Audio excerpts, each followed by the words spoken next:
Assalamualaikum warahmatullahi wabarakatuh. Bagaimana kabarnya adik-adik semua? Semoga kalian selalu sehat dan tetap semangat untuk belajar. Meskipun kita belajar di tengah pandemi COVID-19, tapi kita harus tetap semangat untuk belajar. Semoga apa yang kita pelajari bisa bermanfaat dan bisa digunakan untuk mencapai semua cita-cita kalian kelak yang kalian inginkan. Nah, 1 semester ke depan kita akan belajar bersama tentang mata pelajaran sosiologi. Dan materi pertama yang akan kita bahas adalah ragam gejala sosial dalam masyarakat.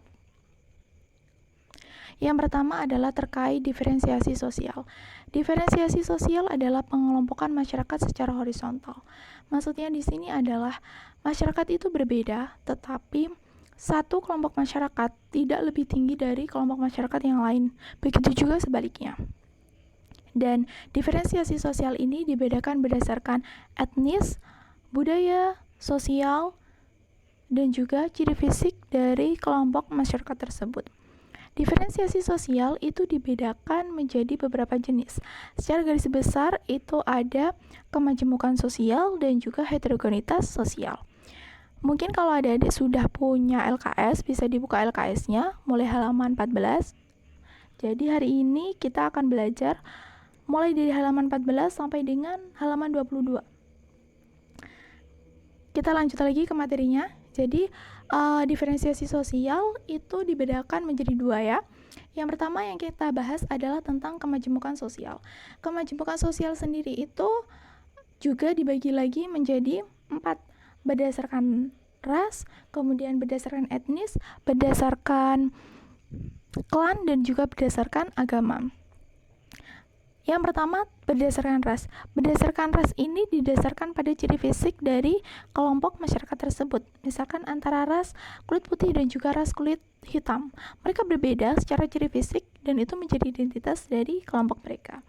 Kemudian berdasarkan etnis. Berdasarkan etnis ini berdasarkan garis keturunannya. Misalkan etnis Tionghoa, mereka memiliki budaya sendiri, mereka memiliki tradisi sendiri yang berbeda dengan etnis yang lain. Yang selanjutnya adalah berdasarkan klan.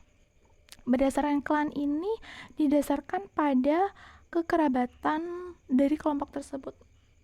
Ada 2 jenis untuk membedakan terkait dengan klan ini. Ada patrilineal dan juga ada matrilineal. Jadi kalau patrilineal ini adalah didasarkan pada garis keturunan ayah, sedangkan kalau matrilineal ini berdasarkan pada garis keturunan ibu. Kemudian kemajemukan agama. Kemajemukan agama ini pembedanya adalah berdasarkan ajaran agama yang dianut oleh setiap kelompok yang ada dalam masyarakat. Jadi kalau di Indonesia ada 6 agama yang diakui, jadi setiap kelompok masyarakat yang menganut agama masing-masing, agama Islam, kemudian Kristen, Konghucu, Hindu, Buddha, mereka memiliki budaya dan juga nilai-nilai yang mereka percaya, dan itu yang menjadi identitas mereka yang membedakan mereka dengan kelompok yang lain. Yang selanjutnya adalah heterogenitas sosial. Nah, terkait dengan heterogenitas sosial ini dibedakan menjadi 2, berdasarkan pada jenis kelamin dan juga berdasarkan profesi. Yang pertama berdasarkan jenis kelamin. Jadi kelompok masyarakat yang berjenis kelamin perempuan dan juga laki-laki itu pasti berbeda. Mereka memiliki identitasnya masing-masing, ciri-cirinya masing-masing yang membedakan satu dengan yang lain. Yang selanjutnya adalah terkait dengan profesi. Misalkan profesi dokter dan juga guru. Mereka sama-sama memberikan jasa pelayanan kepada masyarakat, tetapi mereka memiliki perbedaan. Kalau guru itu memberikan jasa pelayanan dalam bidang pendidikan, tetapi dokter itu memberikan pelayanan dalam bidang kesehatan. Jadi masing-masing dari kelompok masyarakat tersebut memiliki identitasnya masing-masing. Yang selanjutnya kita akan membahas tentang stratifikasi sosial. Nah, tadi kalau diferensiasi sosial itu kan secara horizontal. Nah, kalau stratifikasi sosial ini secara vertikal, maksudnya gimana? Kalau secara vertikal ini kelompok masyarakat itu berbeda dan itu bertingkat-tingkat. Jadi kelompok masyarakat yang satu itu bisa lebih tinggi dari kelompok masyarakat yang lain, atau kelompok masyarakat yang satu itu bisa lebih rendah dari kelompok masyarakat yang lain. Yang pertama yang akan kita bahas adalah stratifikasi sosial berdasarkan kriteria ekonomi. Berdasarkan kriteria ekonomi itu ada kelas atas, ada kelas menengah, dan juga ada kelas bawah. Masyarakat yang kelas atas, seperti adik-adik tahu, kalau golongan kelas atas itu pasti yang kaya raya, konglomerat, seperti itu ya. Terus kalau yang kelas sosial menengah itu mereka yang mampu untuk memenuhi kebutuhan hidupnya, mereka memiliki pendapatan, tapi mereka juga tidak terlalu hidup dengan bermewah-mewahan, cukuplah untuk kehidupannya sehari-hari. Yang selanjutnya yaitu kelas sosial bawah.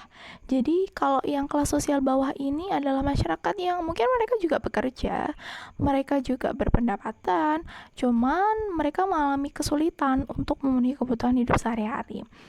Jadi secara ekonomi mereka mungkin berada di bawah garis kemiskinan.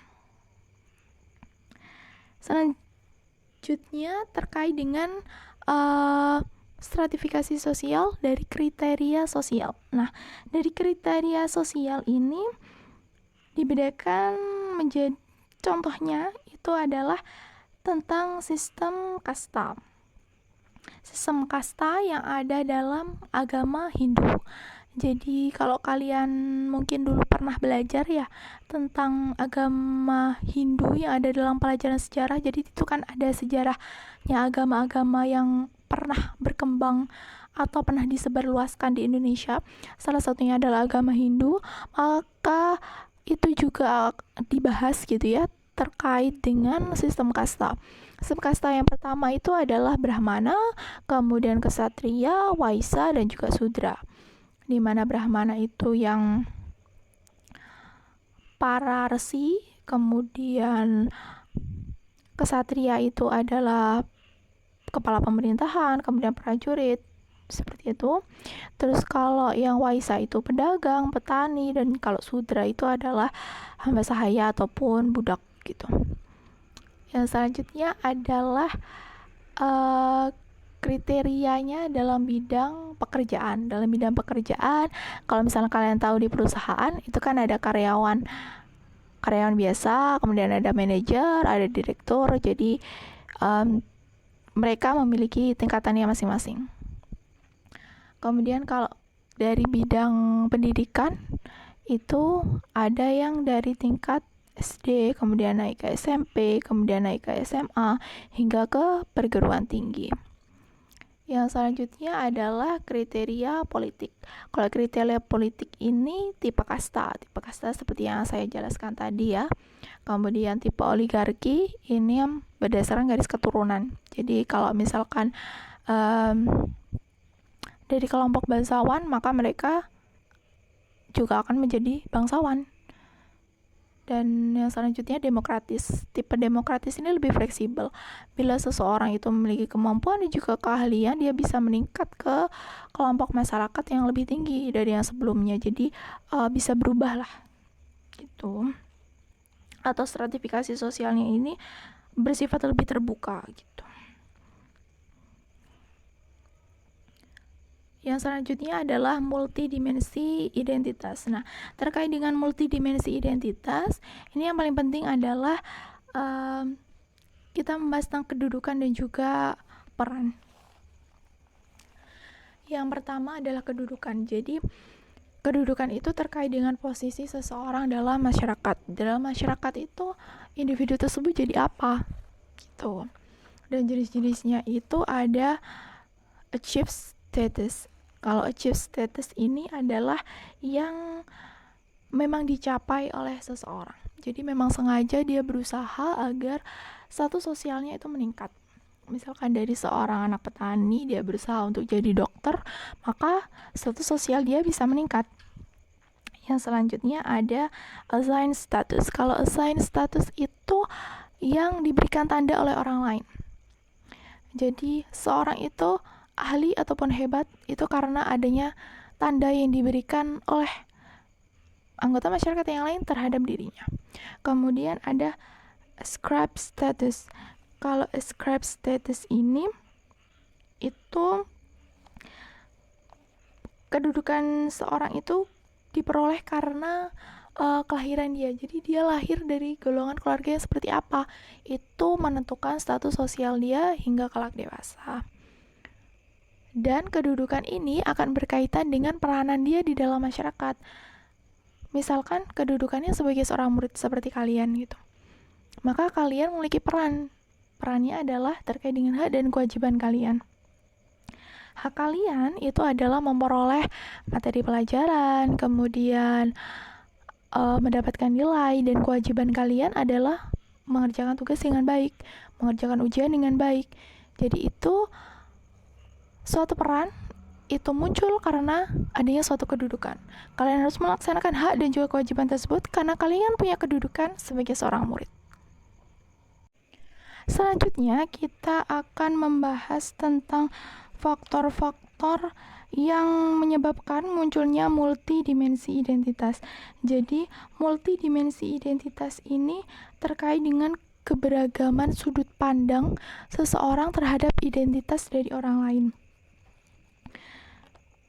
Maksudnya di sini adalah seseorang yang memiliki status sebagai dokter. Dianggap bahwa dokter itu bisa menyelesaikan semua penyakit, tapi sebenarnya kan tidak gitu. Ada spesialisasi dalam profesi dokter, di mana ada dokter spesialis jantung, ada dokter spesialis anak, yang mereka menangani pasien berdasarkan jenis penyakit tertentu atau berdasarkan tugas dan juga wewenang mereka masing-masing. Jadi tidak bisa semua dokter itu menyembuhkan atau menangani pasien dengan segala macam penyakit. Faktor-faktornya yang pertama adalah cara pandang yang berbeda terhadap status dan peranan seseorang dalam kelompok. Jadi faktor yang pertama yang menyebabkan multidimensi identitas itu karena perbedaan cara pandangnya. Misalkan dari yang kelompok tua dan juga kelompok muda. Kalau orang tua itu menganggap bahwa tokoh masyarakat itu bisa menyelesaikan semua masalah. Sedangkan kalau yang masyarakat muda atau kelompok muda itu sudah berpikir yang lebih cenderung pada spesialisasi. Maksudnya adalah setiap orang itu punya keahliannya masing-masing. Tidak bisa dia melaksanakan semua pekerjaan, karena pasti hasilnya tidak akan efektif. Dengan adanya spesialisasi itu akan lebih efektif dan juga hasilnya akan lebih maksimal menurut pemikiran atau sudut pandang dari kelompok modern atau kelompok muda. Nah, dari perbedaan tersebut itu mengakibatkan terjadinya multidimensi identitas. Yang selanjutnya adalah ukuran yang selalu berubah, tidak sebanding dengan kemampuan seseorang penyandang identitas. Jadi ini contohnya seperti dokter tadi ya. Ukuran ini adalah berupa tuntutan dari masyarakat, di mana masyarakat itu menuntut bahwa seorang dokter itu harus mampu menyembuhkan semua atau segala macam penyakit. Tapi pada faktanya tidak seperti itu. Ada dokter spesialis jantung, ada dokter spesialis anak. Mereka menangani pada spesialisasi mereka masing-masing. Tidak bisa dokter spesialis jantung kemudian menyembuhkan patah tulang, kan tidak bisa. Tetapi karena adanya tuntutan masyarakat tersebut, karena adanya tuntutan ukuran, itu mengakibatkan terjadinya multidimensi identitas. Yang selanjutnya adalah budaya masyarakat yang beragam. Budaya masyarakat yang beragam ini misalkan adalah masyarakat yang antara patrilineal dan juga matrilineal. Kalau patrilineal ini yang menganggap bahwa seorang ayah itu dianggap sebagai seorang kepala keluarga. Kalau matrilineal menganggap bahwa ibu yang kepala keluarga. Jadi perbedaan ini juga mengakibatkan multidimensi identitas. Dengan adanya multidimensi identitas ini itu mengakibatkan terjadinya konflik karena perbedaan sudut pandang antara satu kelompok dengan kelompok yang lain.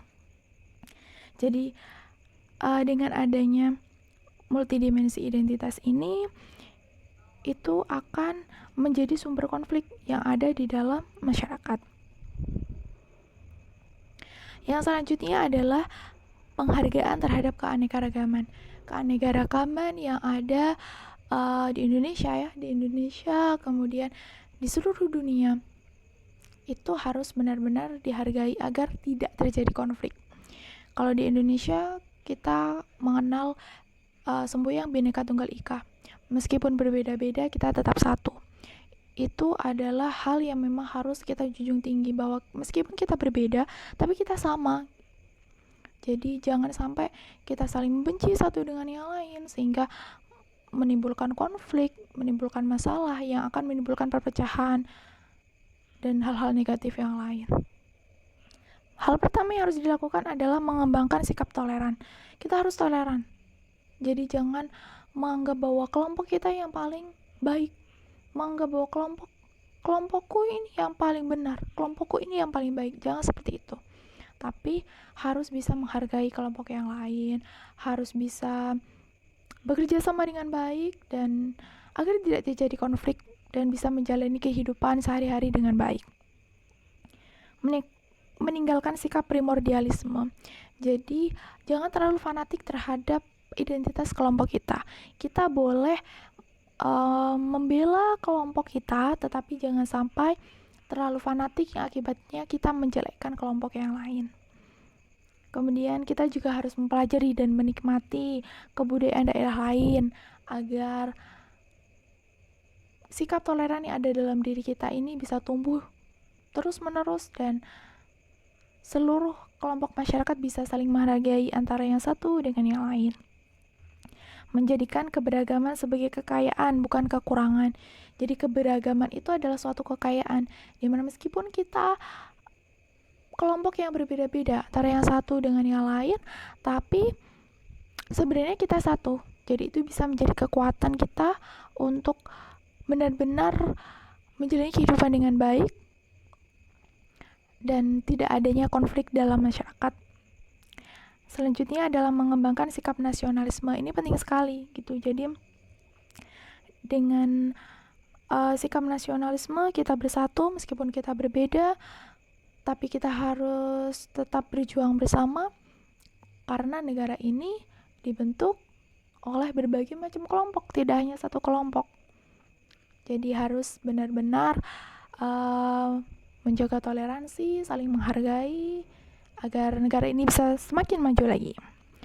Menyelesaikan konflik secara akomodatif. Jadi jika memang antara satu kelompok dengan kelompok yang lain terpaksa ada suatu konflik, berusahalah untuk menyelesaikan konflik itu dengan baik.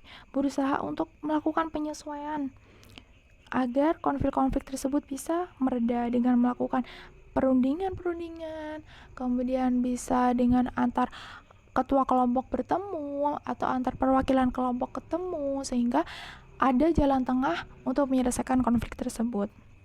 Menegakkan fungsi hukum. Ini penting sekali. Jadi bagi orang-orang yang mungkin oknum-oknum tertentu yang mengatasnamakan kelompok ini sehingga memperkeruh suasana, itu harus ditindak secara hukum. Jadi fungsi hukum di sini agar provokasi yang berakibat pada hal-hal negatif itu benar-benar bisa diminimalisir dan bisa hilang dari negara Indonesia. Mengembangkan kesadaran peranan. Jadi setiap orang harus sadar perannya. Ya, kalian sebagai siswa, kalian harus sadar peran kalian. Kalian harus sadar kewajiban kalian harus sadar hak kalian. Jadi jangan menuntut hak ketika kalian belum melaksanakan kewajiban. Misalkan kalian sebagai seorang anak, jangan terlalu menuntut orang tua kalian untuk membelikan segala hal yang kalian inginkan. Misalkan kalian ingin HP baru, kemudian kalian mengharuskan orang tua kalian untuk membelikan. Jangan seperti itu.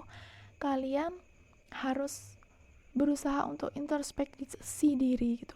Maksudnya Cobalah kalian merenung gitu. Apa sih yang sudah kita lakukan buat orang tua kita? Apakah kita sudah berbakti kepada mereka? Apakah kita sudah bisa membalas sedikit saja terhadap apa yang sudah mereka lakukan? Jika kalian merasa bahwa kalian sudah melakukan yang terbaik tanpa diminta, orang tua kalian pasti akan memberikan apa yang kalian inginkan. Jadi sadari akan kedudukan, sadari akan peran kalian sebagai anak, sebagai siswa, sebagai teman, agar tidak terjadi konflik dan kehidupan dalam masyarakat bisa berjalan dengan damai dan juga baik-baik saja. Oke. Jadi kita belajar dari diferensiasi sampai multidimensi identitas. Kalau memang ada yang kalian kurang paham, silakan kalian list pertanyaan di grup WA itu, kalian ramaikan untuk kalian tanya segala hal yang belum kalian pahami terkait dengan materi yang kita belajar bersama hari ini.